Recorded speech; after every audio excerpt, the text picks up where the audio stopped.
So lately I've been seeing a lot of water-cooled components going up for sale on the Facebook Marketplace. I've actually picked up a couple. If you saw in the previous video, I had the Case Labs case with two 980s and the motherboard, all that was water-cooled. And then there was a Corsair, it was an 800D that had a water-cooled system in there. I had some graphics cards in the past that I picked up dirt cheap, also water-cooled. And the issue with the water cooling stuff, especially the older stuff, well definitely the older stuff, is that it pretty much becomes obsolete. The issue that you run into it is that if you're going to buy it, you're going to have to put it in a water-cooled system. And if you're buying used older hardware, you're trying to save some money. So to go invest in radiators and all that stuff to put it in a computer together is not practical. So it makes it kind of hard to sell. And then the other issue that you have, most people, if not almost all people that I've seen, they get rid of the air coolers. And then you don't have the air cooler. If you try to go out and buy an air cooler for it, it could get expensive and not make it worth your while. But for today's video, I have two water-cooled graphics card. Of course, it is the legendary graphics card. I love this graphics card. I actually have one that's air-cooled that I was able to rescue. It was sent from 1,000,000 miles away from a different country. I think it's like Austria by a viewer, so I greatly appreciate it. So let's dive into it, see how well they work, and also show you a kind of ghetto jank setup of how I'm going to be testing water-cooled cards and stuff that comes in moving forward. So the purpose of this video is mostly to kind of show you the idea that I have to be testing this type of stuff. Water-cooled graphics cards, if you don't have a water cooling loop set up or something kind of makeshift, yeah, you're not going to be able to test it. Then you have to take a chance of investing in a cooler of some type, and then if you spend the money on that, the graphics cards don't work. Yeah, that's a bummer. I have ideas, and I've picked up some older computers that had the water cooling stuff, like I talked about the Case Lab, the Corsair case. I was able to sell off most of that components, but I did keep some of it just for moments like this. So this is what we got.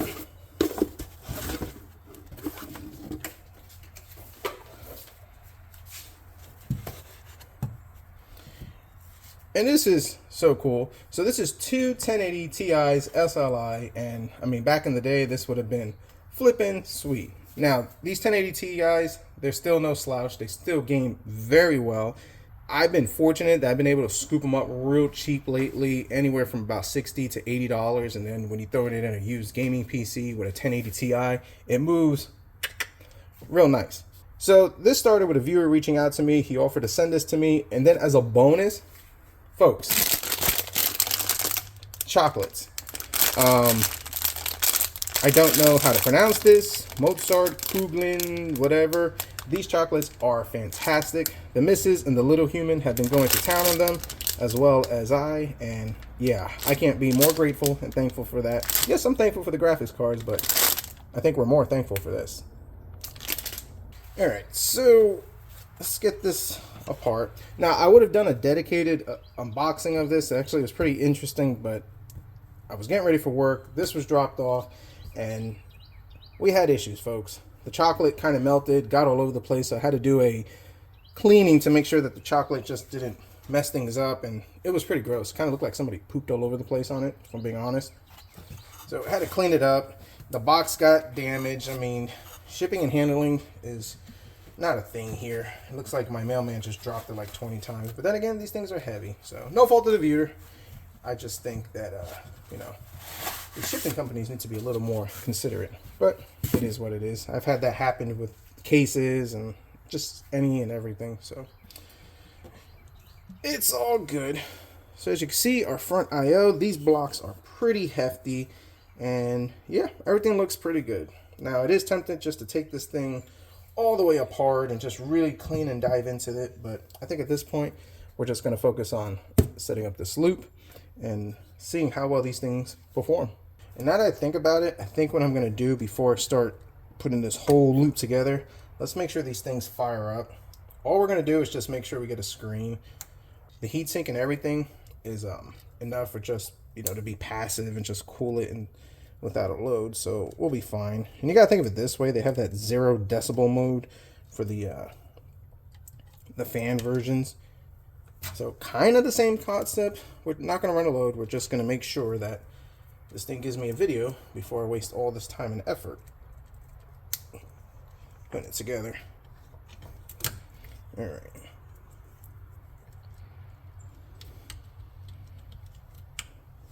this together. Nothing is awkward. Should be good. Let's go ahead and flip the switch somewhere. There we go. Fire it up.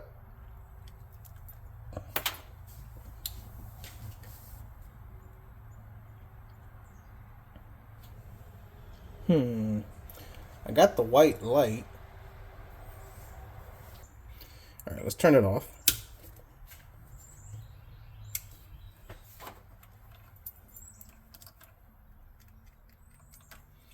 Turn it back on. Sometimes that works.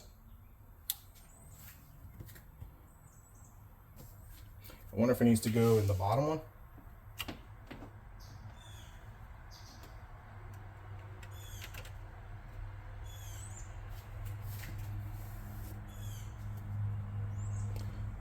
Well, this ain't good. I'm not getting a signal. Maybe I'll come back on now? Well, we're not off to a good start. So, I'm gonna turn the camera off, tinker with it, and let's see what I come up with. Alright, so I've tried the iGPU, all this stuff. I'm not getting a video. Not sure if the issue is with this motherboard.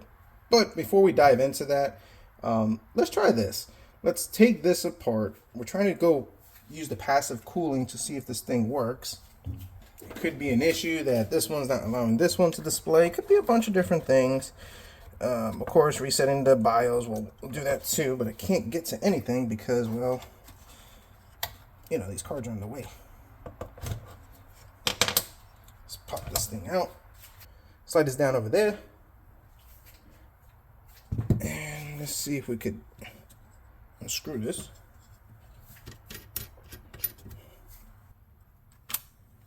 All right.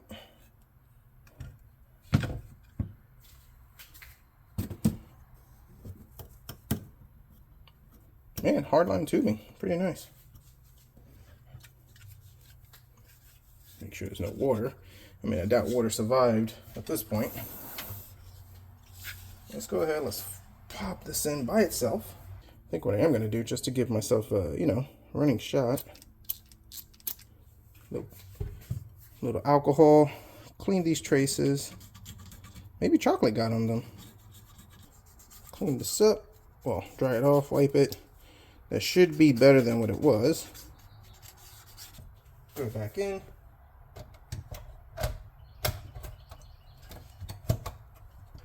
Let's fire it up. Yeah, still doing the same thing. Well, that's not good. Let's go ahead, let's try the other graphics card. So popped in the second one. Let's see what this does, or does not. This is rather unfortunate. So before we condemn these graphics cards, I think we need to do is just make sure our test rig is still working. So let's pop in the trustworthy, loyal, and faithful GT 1030. Yep, so nothing wrong with the test rig, which is good because the test rig is getting upgraded, and then all this I'm going to use to build a PC to flip. But that's a bummer. This was not how the video was supposed to go, folks. So let me think, and we'll be back. I did a bunch of other work off camera. I confirmed that the motherboard and CPU, everything's good working over here. I did try all the other ports, DVI, display ports, HDMI on all the cards, so I have ruled out that everything is good. I did try resetting the BIOS, updating the BIOS, but even though the 1030 works perfectly fine, I doubt that was going to make a difference. But just to rule it out and satisfy curiosity in the comments, I did do a bunch of that stuff. Even the BIOS settings, adjusted that. But anywho's, yeah, the video started off one way, and here we are. But that's fine. So what I'm going to do is I'm going to take it apart. I'm just going to give it a good scrubbing with isopropyl alcohol. I have found that typically every now and then you get lucky where you take it apart, there might be some corrosion or gunk in there, you give it a good little scrub, it does come back to life. To kind of show what I was going to do and just give you an idea, this is an XSPC radiator, a little thick. We're going to put 2 fans. We're just going to use a 120 just to boot this thing up and, you know, put a slight stress on test on it and see, you know, if it will hold up to that little radiator. Probably not, but it might get the job done. This is the water cooling stuff that came out of that Corsair 800 one. We got the reservoir, the palms, and I was gonna kind of set something up makeshift over here, but I'm glad I decided to test those graphics cards than spending all the time doing this, because that's the one thing with water cooling. Once you set it up, you kind of committed, and then you got to drain it, and it becomes a disaster. So maybe we'll get to this at the end of the video if I can bring one of these graphics cards around. If not, then maybe we'll find a video that we can. So let's just put this away. Pop that right there, and let's get into this. And of course it has, oh no, wait, the Torx are for that. So we should be able to just take these out, which these are Phillips /flat. So we should be good. All right, so let's take this off. And I'm also very curious on what this thing looks like. Sometimes a little plastic prying tool, nice and gentle. There we go. Man.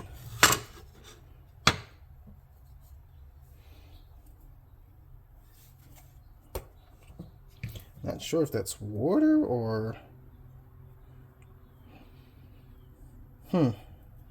Interesting. It's greasy.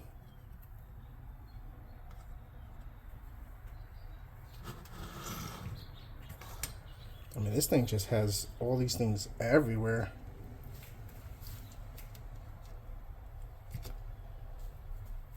Now, I am not 100% familiar or know where all these thermal pads are supposed to go, but I don't remember if I saw them on the back. And then look how thick these things are. I mean, they're little chungus right there. But hey, if it works, right? Or maybe that's the reason why it don't work. Now, these looks like the hex ones. So will the iFixit kit be able to handle this? I'm having my doubts. Wow, these are loose. Okay, so iFixit does have the bit for it. Not sponsored. Unless you guys are watching and want to sponsor me, reach out. dlmtechgarage@gmail.com.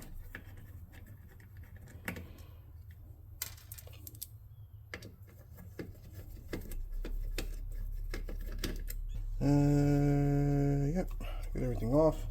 Just do a little pry.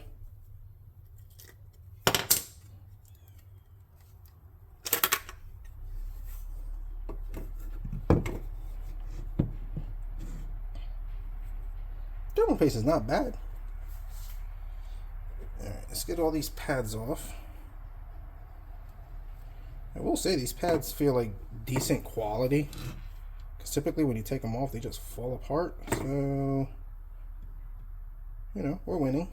Now, doing the smell test, besides a slight odor of the smoker action, I don't smell anything burnt.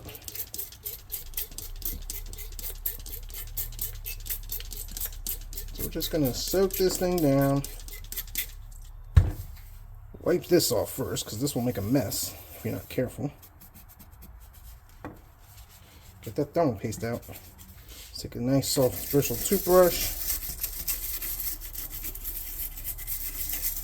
Just scrub all this.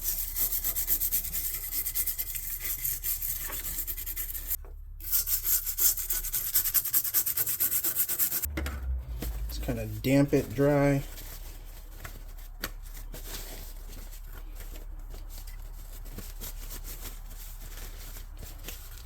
That looks so much better. So let me do that to the other one, and then we'll see what happens.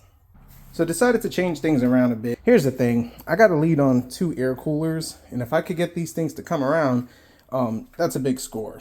One is for $15, one is for $20, just people I know, one is on eBay. So before I waste any more time and money, I need to find out if these things work. So got the ultrasonic cleaner, took both of them apart, just kind of squeezed them in there. And yes, this is a little bit too small for it, which means I'm just going to have to flip them around and then run it on one side and the other. Kind of like a rotisserie maybe? No, probably not. I use some Dawn dish soap. It's good for the duckies, so it definitely should be good for this. I'll run it for 20 minutes on some high temp, and we'll see. Typically, I have found that if I run this 80% of the time, if I had to put a percentage based upon my experience, The graphics cards tend to come around after that. I don't know if it's just corrosion, dust. It's just a lot of different things. In this case, it could just be that the chips are bad or something got fried, but I don't know. I got nothing to lose at this point. 15 minutes, I could let this thing run and then go do something else. So let's run this thing and hope for the best.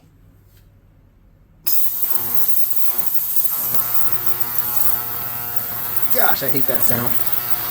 I've had this thing running for 30 minutes. I've rotated both sides, and yeah, that water's a little gross, and the smell is actually quite interesting. I don't know what it is. It just smells a little foul. Not sure.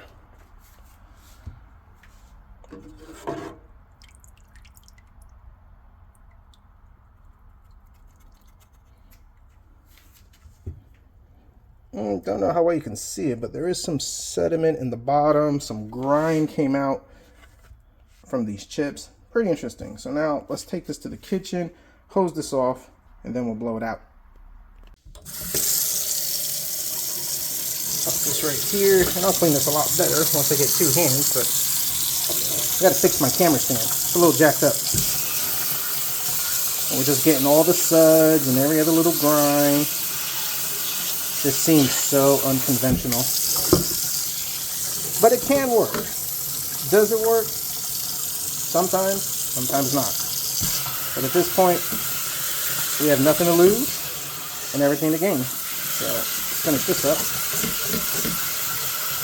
Let's go ahead and blow this dry.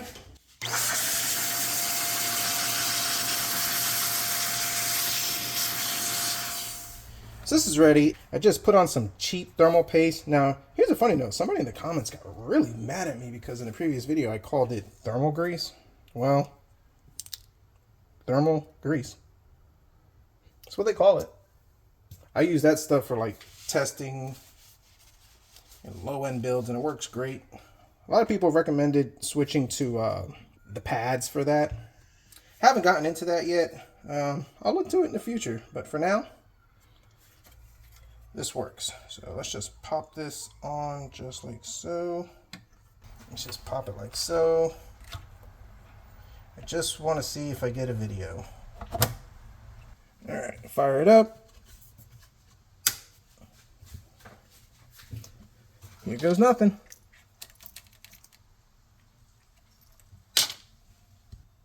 This is not looking promising. Yep. She's toast. All right, don't cringe. Don't judge me too much. I know we don't have any cooler on it or anything. All I want to see is if I get a post. I mean, it's not going to get hot that right away. Just giving me a screen. So let's see. Here goes nothing. Is the chip even getting hot? This one is dead. Chip is not even getting warm. Yeah, there's no heat whatsoever coming out of this one. Bummer. All right, folks. Well, this is where it ends. Junk. And junk. They're both not doing anything. So off camera, I went ahead and I took this off. Now, I'm actually putting these things back together because I might, just display it or something like that. I don't know what I'm going to do with it. And same thing, the chip is not getting hot. I don't have a FLIR camera. Probably should invest in that. That would be helpful. But every component that I've touched, and then even using the infrared thermometer thing that I have, everything is room temperature. So these things are gone. It was worth a shot. You never know. My initial plan was to do a video on making a janky water cooling setup, and it led to cleaning and trying to restore a graphics card. And as far as what happened to these guys, my money is the shipping. And hear me out. These things were covered in chocolate, and that is kind of unfortunate. I think the chocolate got in, and the mistake that I possibly made, although I did clean it, I didn't thoroughly take it apart and clean it, which I probably should have done before firing it up. It's another advice I can give you. Before you even fire it up, probably clean it. I was expecting these things to work, so that's why I didn't go down that route. But then again, after seeing the chocolate all covered in it, I should have gone that route. So I've learned something else too, that, computer components do not like chocolate. So no chocolate for your computers. Definitely no bueno. I am definitely glad that I tested these things before putting this water cooling loop together, because that would have just been even more of a waste of a time. And then it's just annoying just having to drain it and all that stuff, but it's fine. I'll save that video for another day if I get another water cooled graphics card and, you know, have to test it that way. But at least I have the components. I do have a pump, reservoir, and a radiator, just enough to kind of, you know, get this thing wet, no pun intended. And although the video didn't go as planned, I figured I'd just keep rolling with it, show you my process to trying to bring these around and troubleshoot them. And sometimes it works, sometimes it doesn't. The other method you can try doing is baking these things. That sometimes does work. I'm not a huge fan of that, if I'm being honest with you. I have find that when you put them in the oven, you bake them, they may come around and then like a couple of weeks later, they start acting up. That is not a long-term solution. Cleaning it, BIOS flash, and then doing a slight downclocking on it, that works a little better. But for some reason, like I guess the way the solder is, it just doesn't hold up. But it's fine. It is what it is. You roll with the punches. So comment down below. Let me know your thoughts, concerns, criticism, anything that you think I missed that could have probably brought these things around. Was there any saving it? And what do you do with stuff like this that don't work? Do you trash it? Do you sell it for parts? Who knows? If you like this video, definitely hit the like button. Subscribe if you're not. And as always, we'll see what we come up with next.